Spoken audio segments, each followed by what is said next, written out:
The world was once one. Who set the boundaries that eternal peace by separating life and death? Who brought the fear of death to the people? I know the vindictiveness of the people who fear death and cling to their fleeting lives.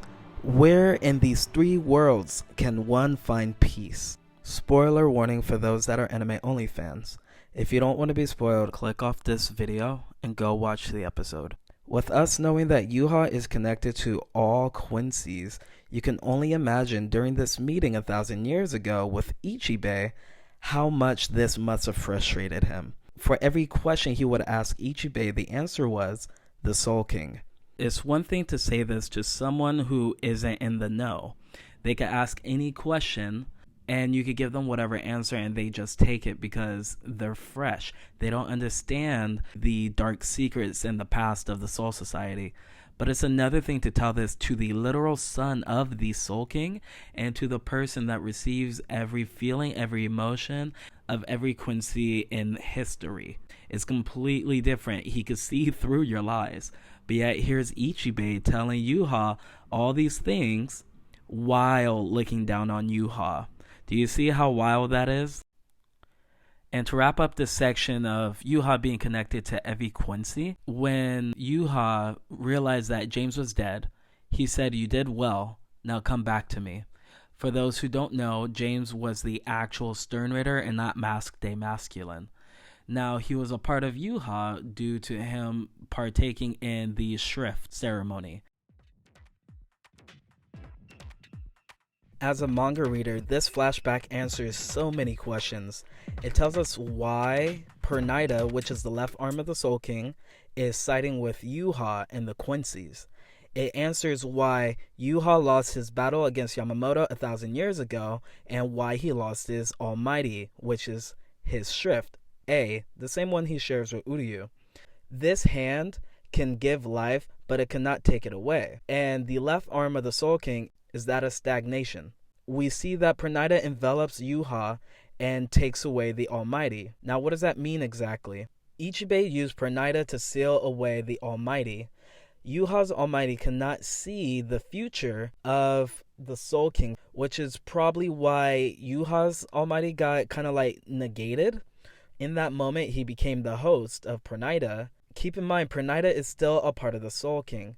The Almighty that Pernida has triumphs over Yhwach's. It's a better version of it, so Yhwach's just gets cancelled out altogether. After this meeting, we know that Yhwach still fought against the Soul Society, so that means that Yhwach wasn't satisfied with the terms of this agreement, of this non-aggression pact that Ichibei was trying to form, and he fought against Yamamoto and he lost. But in that moment, before he got taken down, do you guys remember he smiled? And then he got impaled by Sasakibe.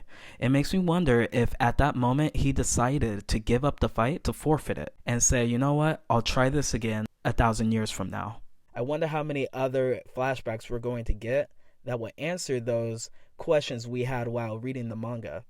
This makes the anime that much more interesting and that much more fresh, not just for anime only fans, but also for us manga readers. Watching this flashback, I was reminded of when Zamari talked to Byakuya, asking him who gives you Soul Reapers the right to slay us hollows and deem us as evil. Now, if you know anything about war and about just the history books, those who have more power are able to write the books. They are able to tell the story however they want.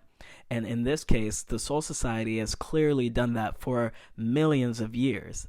And it's interesting that the Quincy's and the Hollows, two opposite sides that just will never get along due to the fact that Hollows are toxic to Quincy's, they both understand that something isn't right. Yhwach feels that who decided, who said it was okay to make this one world into three, and that would have been the Soul King.